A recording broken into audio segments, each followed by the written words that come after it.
This one was different. The first hint was Milo's tight-voiced 8 a.m. message, stripped of details. "Something I need you to see, Alex. Here's the address." An hour later, I was showing ID to the uniform guarding the tape. He winced. "Up there, Doctor." Pointing to the second story of a sky-blue duplex trimmed in chocolate brown, he dropped a hand to his Sam Browne belt, as if ready for self-defense. Nice older building, the classic Cal Spanish architecture, but the color was wrong. So was the silence of the street, sawhorsed at both ends. 3 squad cars and a liver-colored LTD were parked haphazardly across the asphalt. No crime lab vans or coroner's vehicles had arrived. Yet. I said, "Bad?" The uniform said, "There's probably a better word for it, but that works." Milo stood on the landing outside the door, doing nothing. No cigar smoking or jotting in his pad or grumbling orders. Feet planted, arms at his sides, he stared at some faraway galaxy. His blue nylon windbreaker bounced sunlight at strange angles. His black hair was limp, his pitted face the color and texture of cottage cheese past its prime. A white shirt had wrinkled to crepe. Wheat-colored cords had slipped beneath his paunch. His tie was a sad shred of poly. He looked as if he'd dressed wearing a blindfold. As I climbed the stairs, he didn't acknowledge me. When I was 6 steps away, he said, "You made good time." "Easy traffic."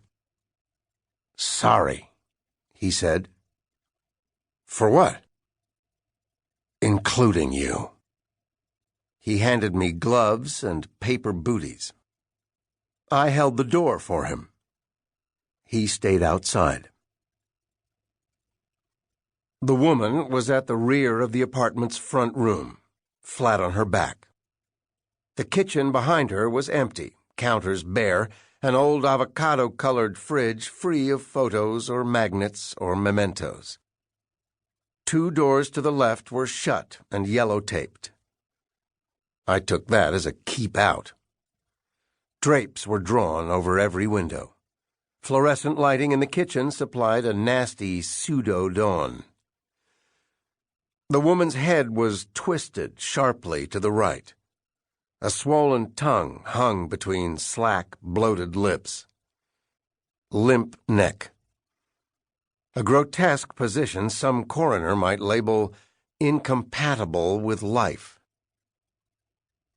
Big woman, broad at the shoulders and the hips, late 50s to early 60s, with an aggressive chin and short, coarse gray hair.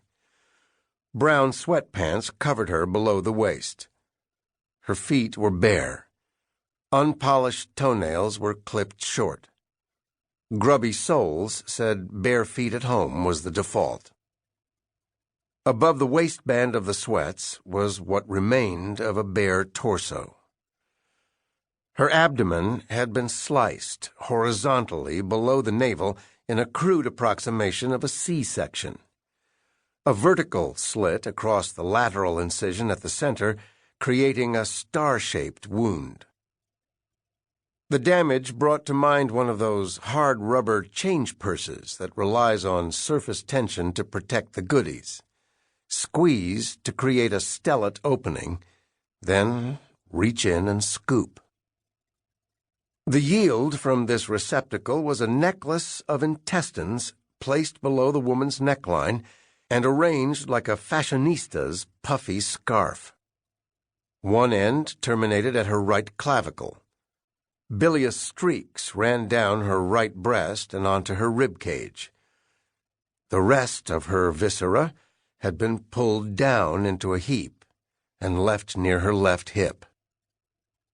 The pile rested atop a once white towel, folded double.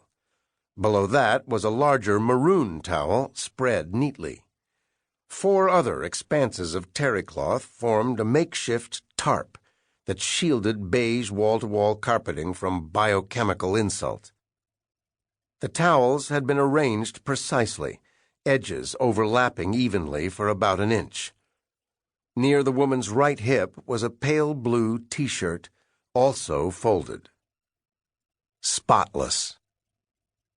Doubling the white towel had succeeded in soaking up a good deal of body fluid, but some had leaked into the maroon underlayer. The smell would have been bad enough without the initial stages of decomp.